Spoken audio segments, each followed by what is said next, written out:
Assalamualaikum warahmatullahi wabarakatuh. Waalaikumsalam warahmatullahi wabarakatuh. Selamat pagi anak-anak, bagaimana kabarnya? Alhamdulillah. Seperti biasa, sebelum kita mulai pembelajaran, mari kita awali dengan berdoa dulu. Habib Al-Mubarak, silahkan memimpin doa. Sebelum memulai pelajaran hari ini, sangat baiknya kita memulai berdoa terlebih dahulu. Doa mulai. Rabbi shrah li sadri wa yassir li amri wahlul 'uqdatam min lisani yafqahu qawli. Ya Fattah ya Alim. Terima kasih pada Habib Al-Mubarak yang telah memimpin doa. Selanjutnya kita akan mengecek kehadiran siapa yang hadir dan tidak hadir pada hari ini. Kita absen satu persatu ya. Ayarul Mubarak, Ifni Aulia Sidik, Rifki Rifai, Ripal Satria, Rafi Abdul Ghani, Habib Al-Mubarak, Faisal Abdul Aziz, Ferry Maulana, Nida Nur Maulida, Susanti Amelinda, Sarah, Faisa Azmi, Lucy Setia Rasha, Aisyah Maulida Sahi, Lutfiani Kironur Azizah, Niken, Siti Hawa, Meldaris Mayanti. Alhamdulillah semuanya hadir ya. Ada yang sakit atau tidak?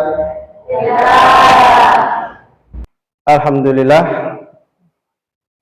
wa syukurillah, kita bersyukur kepada Allah Subhanahu wa taala telah memberikan kesempatan kepada kita pada hari ini sehingga kita bisa hadir di kelas dan juga sehingga kita bisa belajar. Waktu yang Allah berikan kepada kita adalah waktu yang sangat berharga sekali yang tidak diberikan ke semua orang dari hamba-hambanya Allah Subhanahu wa taala. Dalam Al-Qur'an Allah Subhanahu wa taala berfirman, "Yarfa'illahu alladhina amanu minkum walladzina utul ilma darajat." Apa artinya? Allah Subhanahu wa taala akan meninggikan derajat orang-orang yang berilmu, berderajat sehingga derajatnya ini tinggi di sisi Allah Subhanahu wa taala. Bukan hanya di dunia saja, tetapi di mana? Di akhirat juga akan ditinggikan oleh Allah Subhanahu wa taala. Terus kemudian Rasulullah sallallahu alaihi wasallam bersabda juga dalam hadisnya, "Man salaka tariqan yaltamisu fihi ilman sahalallahu lahu tariqan ilal jannah." Barang siapa yang memudahkan langkahnya untuk menuntut ilmu, maka Allah Subhanahu wa taala akan mudahkan langkahnya menuju ke surga. Ini alhamdulillah nikmat yang sangat besar sekali. Maka wajib kita syukuri. Bagaimana cara kita mensyukuri nikmat yang Allah telah berikan kepada kita saat ini? Yaitu dengan menggunakannya dengan sebaik-baiknya. Kita belajar dengan sungguh-sungguh supaya kedepannya kita mampu menjadi anak yang soleh, anak yang berbakti bagi agama, nusa, dan juga bangsa. Baik anak-anak, hari ini kita akan belajar sesuai dengan materi yang ada di layar. Ya. Apa materinya hari ini? Hadis sahih. Pada pembelajaran yang lalu kita sudah membahas tentang apa? Hadis. Hadis itu apa? Hadis adalah segala sesuatu yang disandarkan kepada siapa? Rasulullah, baik berupa perkataan, perbuatan, dan juga ketetapan Rasulullah Shallallahu Alaihi Wasallam. Sekarang hari ini kita akan membahas tentang hadis sahih. Apa itu hadis sahih? Berapa pembagian hadis sahih? Apa saja syarat-syarat hadis sahih? Dan juga klasifikasi hadis sahih ataupun kehujahan hadis sahih. Sebelum kita memulai pembelajaran, alangkah baiknya kita tahu maksud dari pembelajaran kita. Kita belajar hadis sahih. Apa tujuan kita belajar hadis sahih? Maka di sini sudah ada 4 poin tentang tujuan pembelajaran hadis sahih. Boleh ya, Bapak tunjuk kalian satu persatu untuk membacakan keempat poin di atas. Boleh? Boleh. Ayarul silahkan baca poin pertama. Menghayati keberadaan hadis sahih dapat dijadikan sebagai dasar hukum. Poin yang kedua, silahkan Rafi Abdul Ghani. Apakah sikap kritis dan suatu informasi sebagai kemudian hadis dari segi kualitas dan kualitas. Poin ketiga, silakan Saudara Ferry. Menganalisis pembagian hadis dari segi kualitas dan pembagian hadis dari segi kualitas. Yang keempat adalah menyajikan pembagian hadis dari segi kuantitas dan kualitas dalam bentuk bagan dan atau skema. Ya, hari ini kita paham semua ya, maksud dari tujuan pembelajaran kita apa? Sudah paham semua?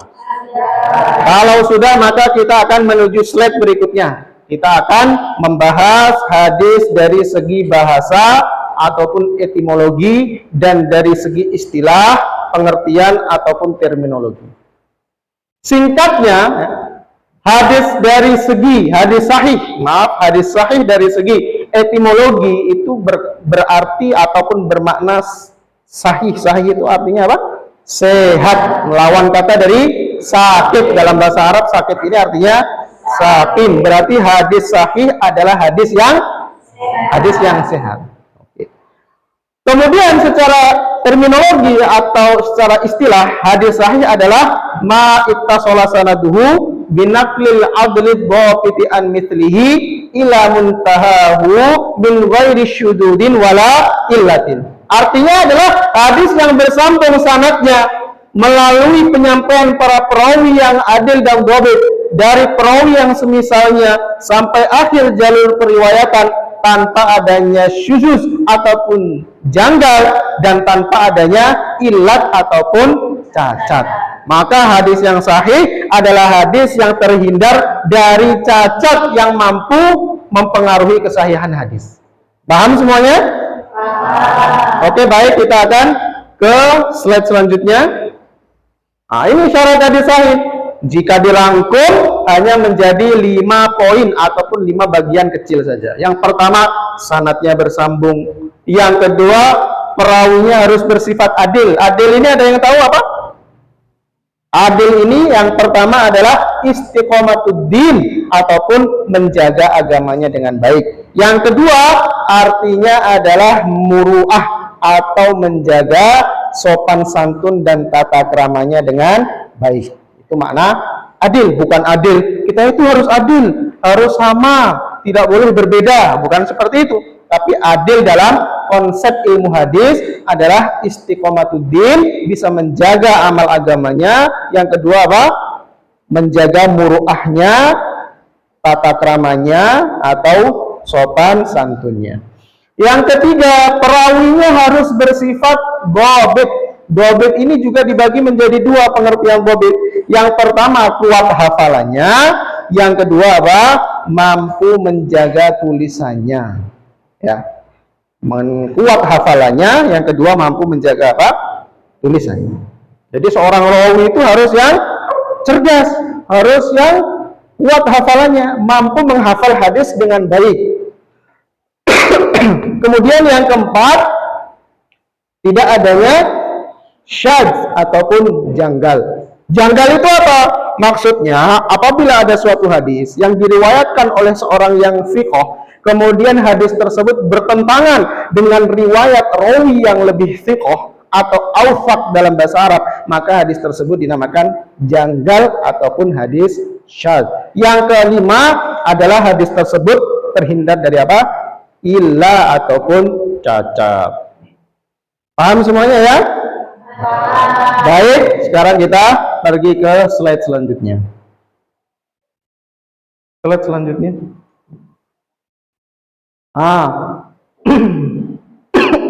Balik lagi.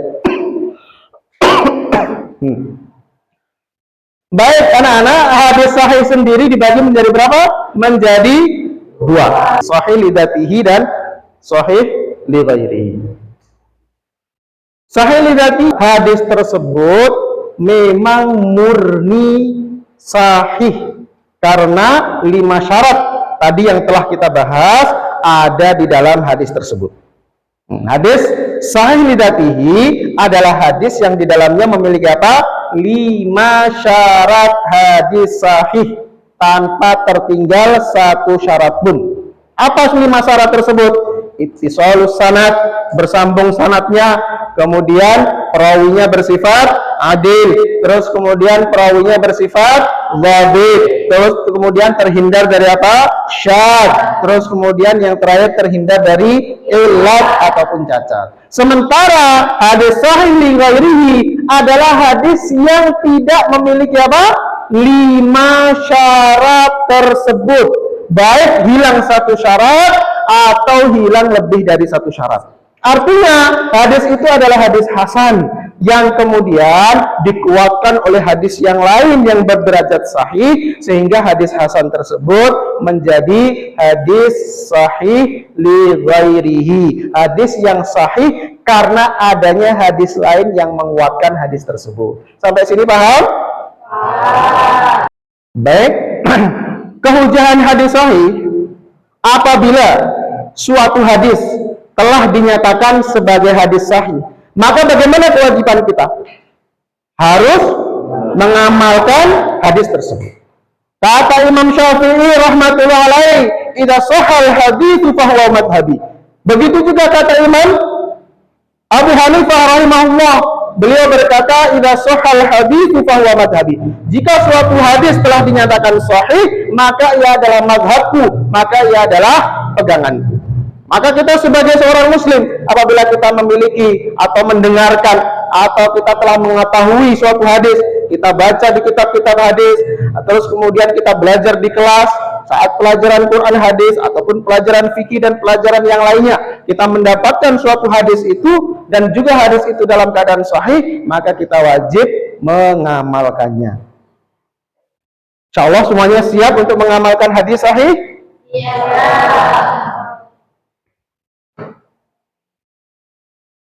Baik, sekarang kita akan menuju ke contoh hadis sahih.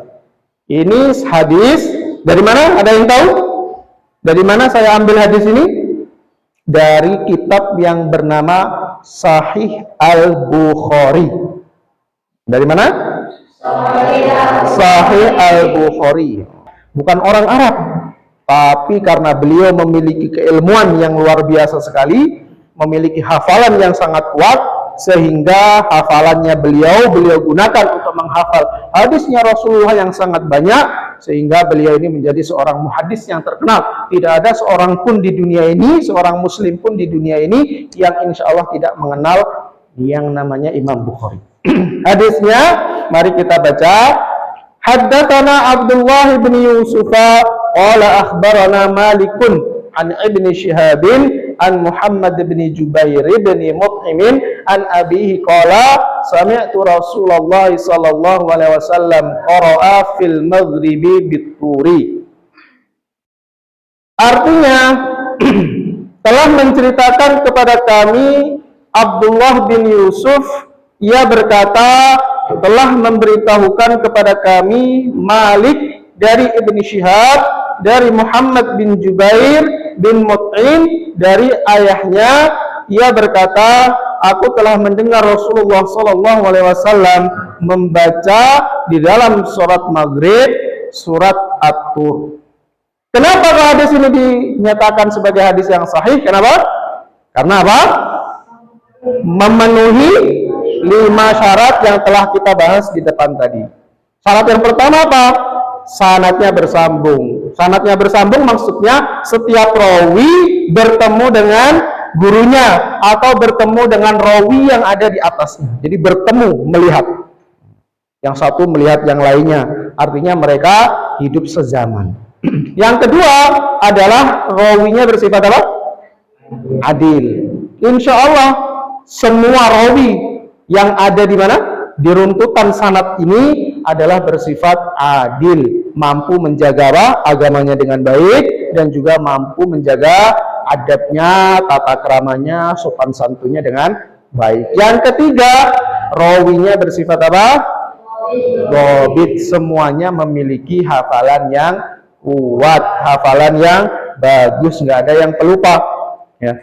Terus syarat yang keempat apa? tidak ada syadz ataupun kejanggalan. Hadis ini tidak bertentangan dengan hadis manapun dan juga tidak bertentangan dengan hadis lain yang diriwayatkan orang yang lebih fiqh. Kemudian syarat yang kelima apa? Hadis ini tidak memiliki apa? Ilat ataupun cacat yang mempengaruhi kesahihan hadis. Maka hadis ini hadis apa namanya? Sahih. Hadis apa? Sahih. Apa hadisnya? Membaca surat apa? At-Tur pada sholat maghrib. Nanti boleh kalian amalkan sholat maghribnya membaca apa? Surat At-Tur. Panjangan Ustaz? Ya jangan dibaca semua, ya boleh dibaca setengahnya ataupun boleh dibaca sebagiannya, tidak harus dibaca semuanya. Baik, setelah Bapak tadi menjelaskan sebagian materi pada kita hari ini tentang hadis sahih, sekarang Bapak akan kalian menjadi beberapa kelompok. Ya, siap? Yang kemudian per kelompok membahas materi yang nanti Bapak akan tentukan. Untuk pembagiannya kemarin Bapak sudah kasih namanya dan sudah dibagi kelompok. Sekarang silahkan kalian berkumpul dengan kelompoknya masing-masing dan kemudian mendiskusikan apa yang sudah Bapak berikan kepada kalian dari pembahasan hadis sahih. Silahkan berkumpul dengan kelompoknya masing-masing. Kemudian nanti setelah selesai pembahasan, kalian akan maju per kelompok untuk mempresentasikan hasil diskusi kalian pada hari ini. Silahkan untuk berkumpul dengan kelompoknya masing-masing.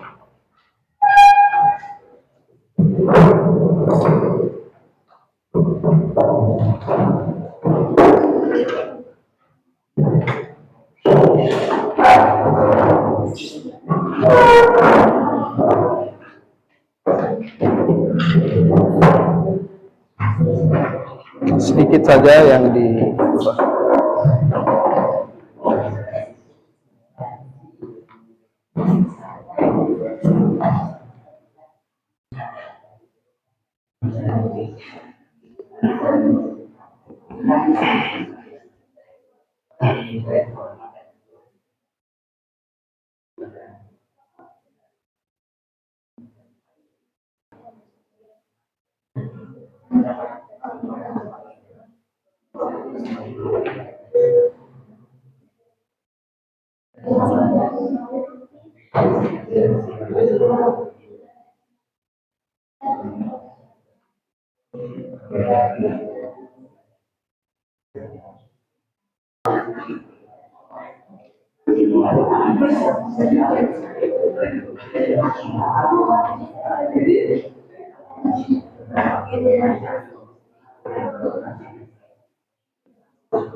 Baik, waktu diskusi sudah habis. Silahkan pada kelompok pertama untuk maju ke depan mempresentasikan hasil diskusinya. Silahkan.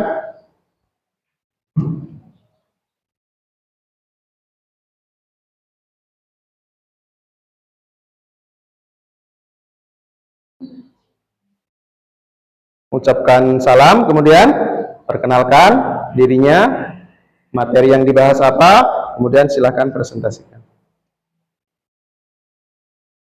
Assalamualaikum warahmatullahi wabarakatuh. Waalaikumsalam warahmatullahi wabarakatuh. Maka kami dari kelompok 1 di sini kami akan mempresentasikan hasil diskusi mengenai pengertian hadis sahih, cara bahasa dan juga cara jalan dan juga syarat-syarat hadis sahih. Pengertian hadis sahih secara bahasa dan juga cara istilah akan disampaikan oleh hadis dan juga sahih. Kemudian syarat-syarat hadis sahih akan disampaikan oleh saya dan juga. Oke, langsung cari pembahasan.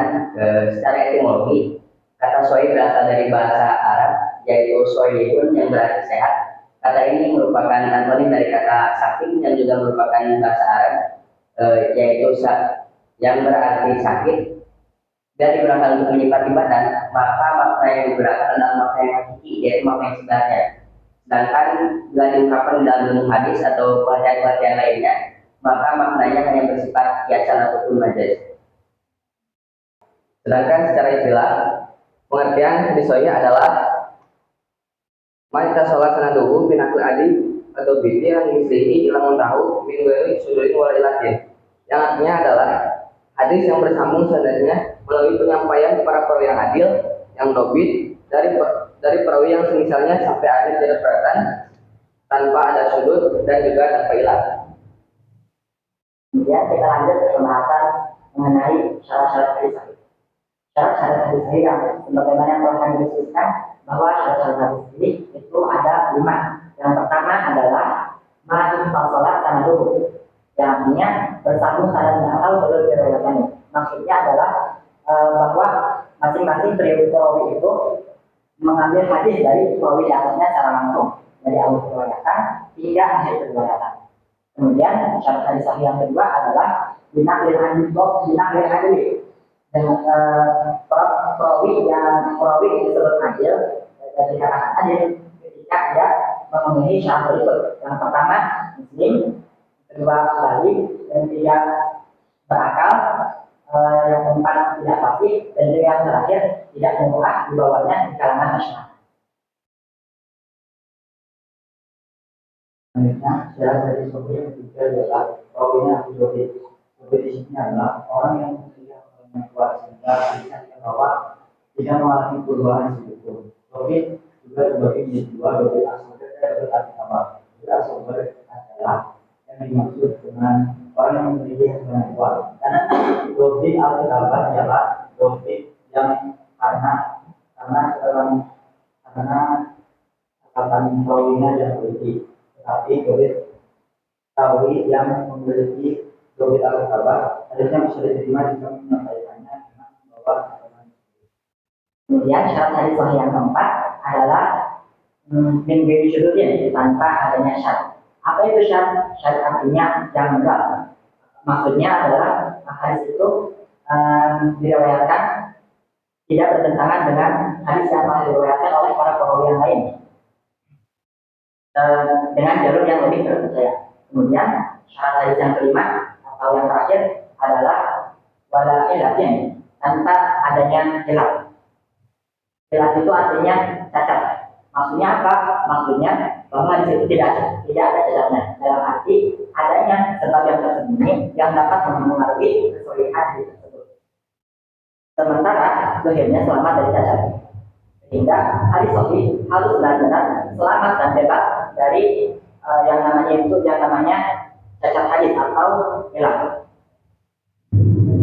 Mungkin cukup sekian yang dapat kami sampaikan mengenai hasil yang akan diskusikan mengenai tentang pengertian hadis sahih secara bahasa dan juga secara istilah dan juga syarat hadis sahih. Mungkin dapat dipahami.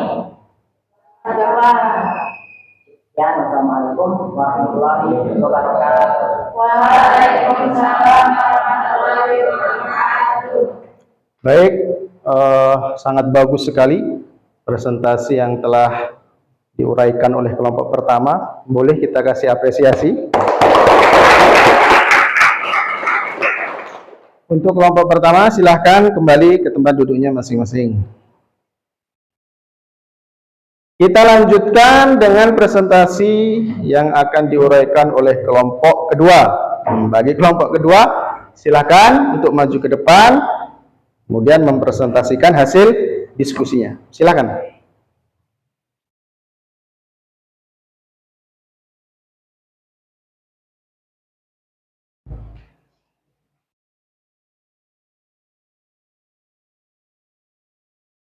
Assalamualaikum warahmatullahi wabarakatuh.